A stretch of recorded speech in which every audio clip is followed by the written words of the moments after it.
So ladies and gentlemen, we are extremely pleased today to welcome to our beautiful campus, Mr. Howard Schultz. Thank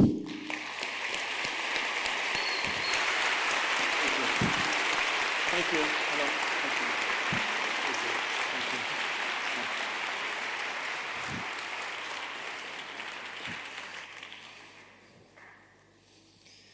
So first of all, Mr. Schultz, we are extremely honored to have you here today. It's a real privilege for the Bocconi community to host one of the most charismatic leaders on the corporate stage today.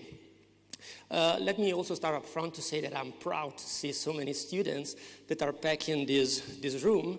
We are used to have CEOs, but we don't have such big events when we are CEOs. And usually the kind of talk we have is called a discussion with, but given the time of the day and Starbucks, we couldn't end up calling, of course, a coffee with our Schultz. Mr. Schultz has an incredible bio. He was able to transform a local retail company in a multinational powerhouse with more than 25,000 stores in 75 countries. Today, Starbucks counts more than 230,000 employees and the revenues of about $20 billion. He was Fortune's 2011 Business Person of the Year for delivering record financial returns for the company while leading an effort to spur job creation in the United States. He has also been honored with a number of awards, including the Distinguished Leadership Award from the Kellogg School of Management, the Botwinick Prize in Business Ethics from Columbia Business School, and the John Wooden Global Leadership Award from Anderson School of Management. He also been included in Times Magazine, Time 200, a list of the most influential people in the world. And so I think we are all eager to hear your words of wisdom about, of course, your leadership style at Starbucks, Starbucks as a company, and also a little bit about the future. But let me first take a moment to explain the logistics and to explain particularly why all these students are here, so they did not pay a special price for the ticket, but they won a contest. So let me say something about this concept. We have decided that this should have been an event for our students. And so we have developed a contest, which was Ask a Question to Mr. Schultz. We received many questions, and we've had a jury selecting these questions, and we have tried to cover most of the Master of Sciences of our graduate schools and also the nationalities of our students. We ended up selecting 10 students. We have only 9 students on stage because it turned out that one student is taking the stage in these days, and he was not allowed to come here. So we have 2 theories. First theory is that he's so good that the company did not let him here today. And the second one is that probably it's a competitor of Starbucks. And so probably it was not the kind of company that wanted the students to be here with Mr. Schultz on the podium. Let me, before also doing some introductory remarks about the talk of Mr. Schultz, acknowledge a number of people that are crucial for today's event. And I would like particularly for 2 people to stand up for a second. The first one is Silvia Colombo, who is the Director of Institutional Affairs. Where is Silvia? She's somewhere in the room. And she's been the ghost organizer of this event. And so I think that she did a wonderful job in order to put all these things together. And I would also ask you, Dean Antonella Caru, if you can stand for a second, because she would deserve more than me to be on stage today, because she has been the one with Silvia that conceived this fantastic event based on the contest.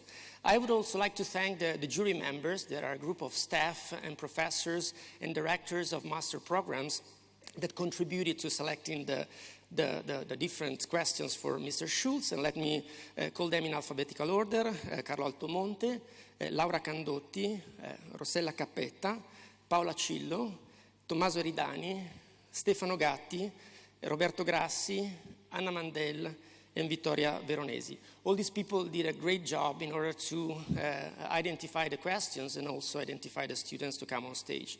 And before my introductory remarks, let me also conclude to thank our partner in crime in order to organize this event, who is Massimo Redaelli and his team that did a wonderful job again to to organize this. And let me also thank the whole team of Starbucks, starting from Simon Redfern, Vice President of Corporate Affairs, that helped us put in all this together. I just have 2 introductory remarks before leaving the floor to Mr. Schultz. I would like, first of all, to make a parallel between Starbucks and Bocconi University, if you allow me. And then I would like to spend a few words to tell you why I think that Starbucks and what Mr. Schultz did is so much important for the field of business. And let me start with the parallel. So few people know that Starbucks was created in 1971, so many years ago. And 1971 was a very important year for Bocconi University because in 1971, Bocconi founded the Bocconi School of Management, so it's School of Management. So it's a founding year which is very important for both institutions. But Starbucks that we know today was the Starbucks that was created by Howard Schultz, in a sense, because before he took over, Starbucks was something very different, as he will explain.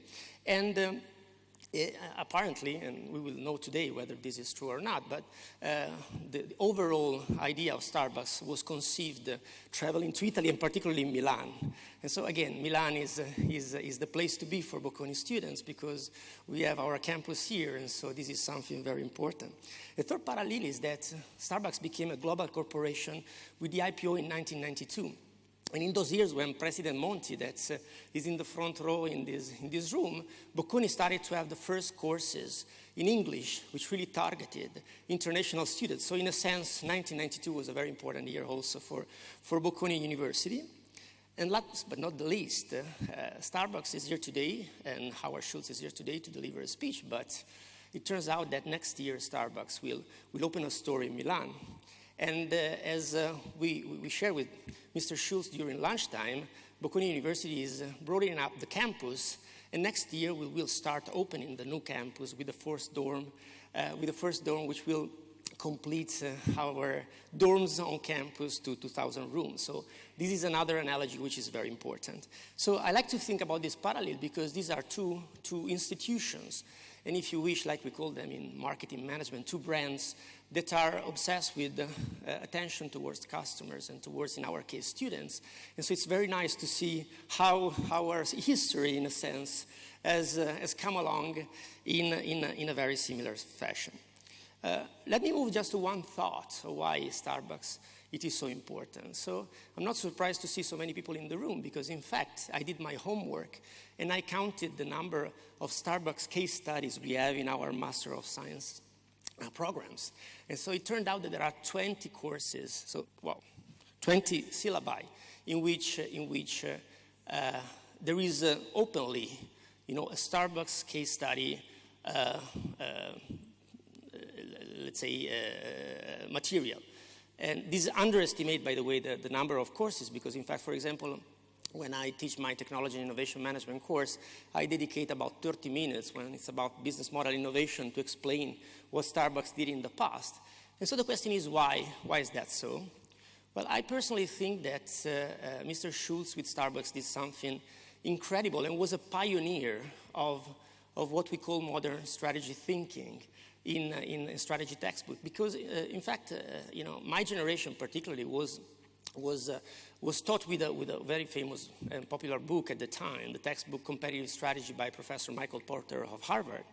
And in that textbook, basically people that used to learn strategy at the end of the 80s and 90s used to think that there is a trade-off between volume and value. So either in the textbook used to say that either you pursue a cost leadership strategy, which means essentially a strategy of volume and a strategy of expansion that runs through economies of scale, or you can go through a strategy of value, so you can increase the price and the quality. And there is, in a sense, a trade-off. In fact, in the textbook, you used to learn that if you don't pursue one of the two, you are stuck in the middle, and that's a major problem.